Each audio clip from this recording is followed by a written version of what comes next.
कल्पना करो, तुम 30,000 फीट की ऊंचाई पर एक हवाई जहाज में बैठे हो। सब कुछ सामान्य है। तुम खिड़की से बाहर बादलों को देख रहे हो। अचानक जहाज के अंदर की सारी लाइटें बुझ जाती हैं। पायलट के कॉकपिट से चिंगारियां निकलने लगती हैं। इंजन का शोर जो तुम्हें सुरक्षित महसूस करा रहा था, वो अचानक बंद हो जाता है और एक भयानक सन्नाटा छा जाता है। और फिर शुरू होती है गुरुत्वाकर्षण यानी ग्रेविटी की वो भयानक गिरावट। लोग चीख रहे हैं, ऑक्सीजन मास्क नीचे गिर रहे हैं, लेकिन वो काम नहीं कर रहे। तुम खिड़की से नीचे देखते हो कि शायद शहर की रोशनी दिखे, लेकिन नीचे सिर्फ मौत जैसा काला अंधेरा है। पूरी दुनिया एक ही सेकंड में अंधा कुआं बन चुकी है। ये कोई हॉरर फिल्म का सीन नहीं है।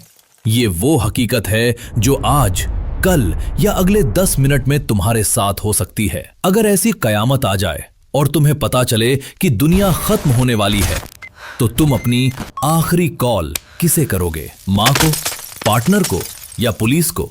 अपना जवाब कमेंट में लिखो। मैं जानना चाहता हूं कि आखिरी वक्त में तुम्हें कौन याद आएगा। और हाँ, अगर दिल कमजोर है तो वीडियो अभी बंद कर दो, लेकिन अगर सच का सामना करने की ताकत है तो चैनल को अभी सब्सक्राइब कर लो, क्योंकि आज हम अपनी मौत का मंजर देखने वाले हैं। दोस्तों, हम सोचते हैं कि हम सुरक्षित हैं क्योंकि हमारे पास परमाणु बम है, सेना है, टेक्नोलॉजी है, लेकिन सच तो यह है कि हम एक जलते हुए बारूद के ढेर पर बैठे हैं जिसे सूरज कहते हैं। सूरज हमें सिर्फ रोशनी नहीं देता, वो कभी कभी गुस्से में अरबों टन का प्लाज्मा और मैग्नेटिक फील्ड अंतरिक्ष में उल्टी की तरह फेंकता है। इसे कहते हैं कोरोनल मास इजेक्शन यानी CME। सोचो, सूरज ने एक अदृश्य तोप का गोला हमारी तरफ दाग दिया है जो 30 लाख किलोमीटर प्रति घंटे की रफ्तार से हमारी तरफ आ रहा है। अगर अब तक की कहानी ने तुम्हें डरा दिया है तो वीडियो को लाइक जरूर कर देना, ताकि YouTube को भी पता चले कि हम कितने बड़े खतरे की बात कर रहे हैं। कहानी अब और भी खौफनाक होती है जैसे ही ये सौर तूफान पृथ्वी के चुंबकीय कवच से टकराएगा। आसमान का रंग नीला नहीं रहेगा।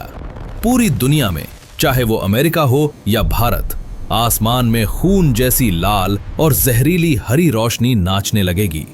देखने में ये सुंदर लगेगा। लोग वीडियो बनाने के लिए फोन निकालेंगे, लेकिन अफसोस, उनके फोन काम ही नहीं करेंगे। सबसे पहले अंतरिक्ष में मौजूद हमारे 4000 से ज्यादा सैटेलाइट्स भुनकर राख हो जाएंगे। इसका मतलब समझते हो? पूरी दुनिया का GPS सिस्टम फेल। जो लाखों लोग इस वक्त हवा में हैं, उनके हवाई जहाजों के नेविगेशन सिस्टम उड़ जाएंगे। वो हवा में एक दूसरे से टकराएंगे या जमीन पर गिरेंगे।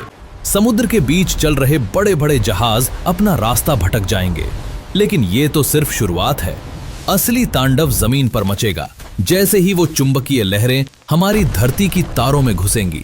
हमारे बिजली के खंभे और ट्रांसफार्मर बम की तरह फटने लगेंगे। तुम्हारे घर के सॉकेट से बिजली नहीं, आग निकलेगी। लैपटॉप, फ्रिज, टीवी सब कुछ जल जाएगा। और याद रखना, ये फ्यूज उड़ने जैसी बात नहीं है जिसे ठीक किया जा सके। पूरी दुनिया के बड़े बड़े ग्रिड पिघल चुके होंगे। इन्हें ठीक करने में सालों नहीं, दशकों लगेंगे। दोस्तों, अगर सांसें थम रही हैं तो वीडियो को लाइक करना मत भूलना। अब जरा उस दुनिया की कल्पना करो जो इस तूफान के 1 हफ्ते बाद होगी। पानी की टंकियां खाली हो जाएंगी क्योंकि मोटर चलाने के लिए बिजली नहीं है। नदियां और झीलें तो हैं, लेकिन उनका पानी शहरों तक नहीं पहुंच पाएगा। तुम प्यास से तड़पोगे। सुपरमार्केट में रखा खाना 48 घंटे में सड़ जाएगा और बचे हुए डिब्बा बंद खाने के लिए लोग जानवरों की तरह एक दूसरे का कत्ल करेंगे। पुलिस नहीं आएगी, एम्बुलेंस नहीं आएगी, क्योंकि उनकी गाड़ियां भी कंप्यूटर चिप्स से चलती हैं जो अब बेकार हो चुकी हैं। अस्पतालों का मंजर सोचो। ICU में पड़े मरीज, इंक्यूबेटर में नवजात बच्चे। जब जनरेटर का डीजल खत्म होगा तो वो तड़प तड़प कर दम तोड़ देंगे। हम वापस आदि मानव के जमाने में पहुंच जाएंगे, लेकिन एक बहुत बड़ी मुसीबत के साथ। और वो मुसीबत है न्यूक्लियर मेल्टडाउन। दुनिया भर में 440 से ज्यादा न्यूक्लियर पावर प्लांट हैं। बिना बिजली के उनके कूलिंग सिस्टम फेल हो जाएंगे। एक साथ 440 चेरनोबिल जैसी दुर्घटनाएं होंगी। हवा, पानी और मिट्टी में इतना रेडिएशन फैल जाएगा कि अगर तुम भूख और प्यास से बच भी गए तो ये अदृश्य जहर तुम्हें अंदर से गला देगा। हमारी त्वचा गलने लगेगी और आने वाली पीढ़ियां विकृत पैदा होंगी। वैज्ञानिक कहते हैं कि सूरज हर 11 साल में अपनी करवट बदलता है, जिसे सोलर मैक्सिमम कहते हैं। हम अभी उसी दौर में जी रहे हैं। सूरज की सतह पर हलचल तेज हो चुकी है। 1859 में कैरिंगटन इवेंट हुआ था। तब दुनिया में सिर्फ तारें थीं।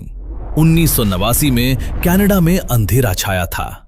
2012 में हम सिर्फ 9 दिन के अंतर से बाल बाल बचे थे। लेकिन हर बार हम खुशकिस्मत नहीं होंगे। वो तूफान निकल चुका है, बस उसका निशाना सही लगने की देर है।